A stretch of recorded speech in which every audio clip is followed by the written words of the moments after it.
Next on Worcester News Tonight, a brush fire tears through the woods behind East Park. And firefighters say this isn't the first one in this area. Plus, video showing Worcester police repeatedly punching men during an arrest is getting a lot of attention. What the chief is saying about the use of force.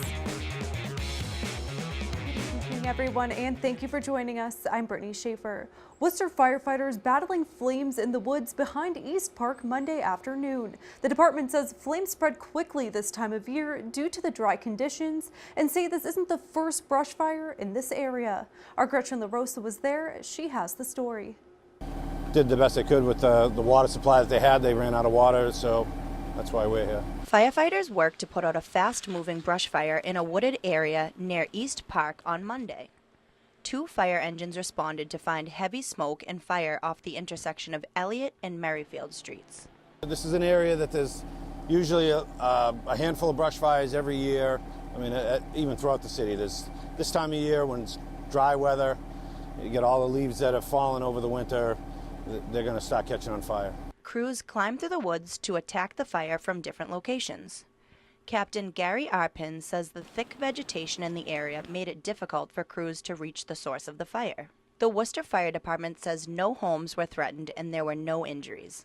A resident says another brush fire in the neighborhood did not come as a shock to him. I was working on my house and I smelled smoke. I lived in this area for 30 years. It happens quite often, you know, a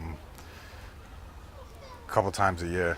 Neighbors say they expect fire incidents like this will continue to happen. It happens all the time, and I mean, it's, you know, putting people's lives in danger. Walking in the woods, we want to be careful with cigarettes, obviously, any kind of, you know, any campfires, anything like that.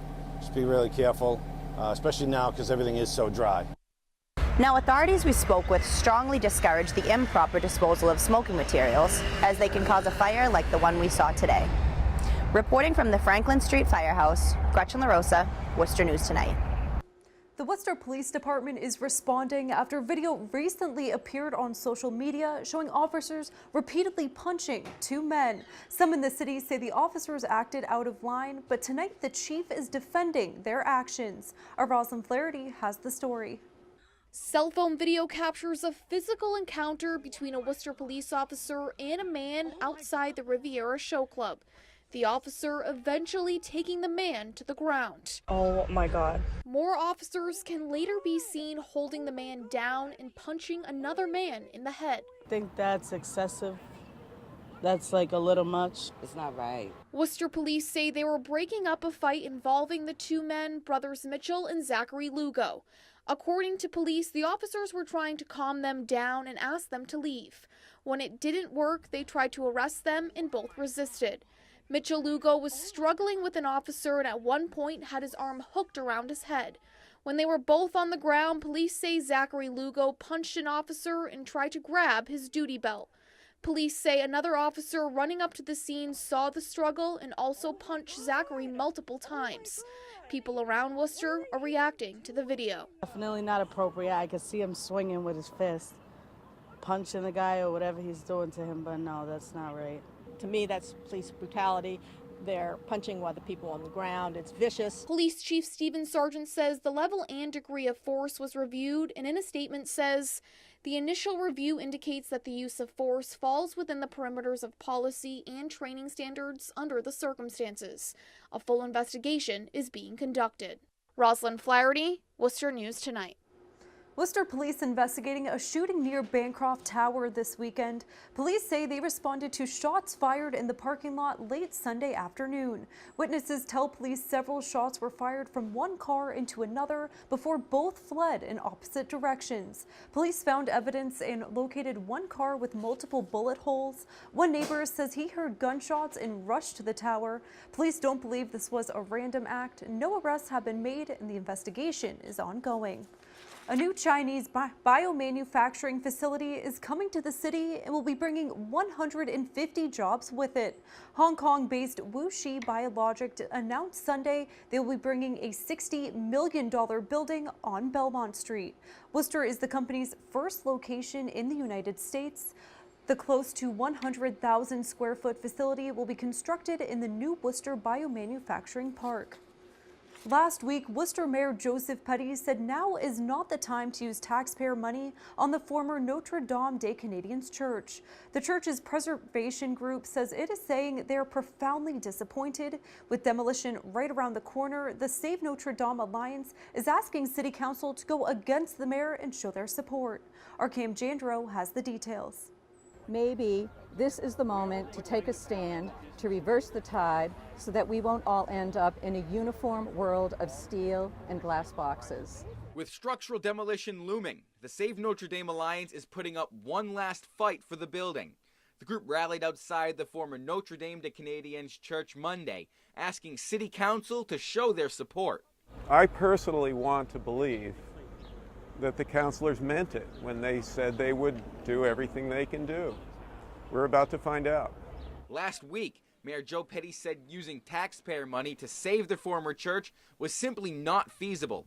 He referenced the lack of vision for what the building could realistically become, as well as the near $600 million in new schools and repairs. The Alliance says it would take only $1 million to save Notre Dame from imminent demolition. But we're asking for a very minuscule amount of money to save this beautiful building compared to what the cost would be for the public.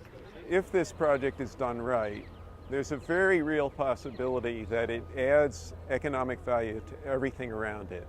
Crews are doing abatement work and removing items from the inside, and full demolition can happen as soon as this week. The Alliance confirmed to Worcester News Tonight there are currently 2 proposals for the former church, but could not discuss details due to non-disclosure agreements. But they know they're running out of time. We are scared, and there's no reason why a great city like Worcester cannot put a delay in this demolition. Or are we going to have the courage and the conviction to save something that is uniquely Worcester, something that if we lose it, we will never get back?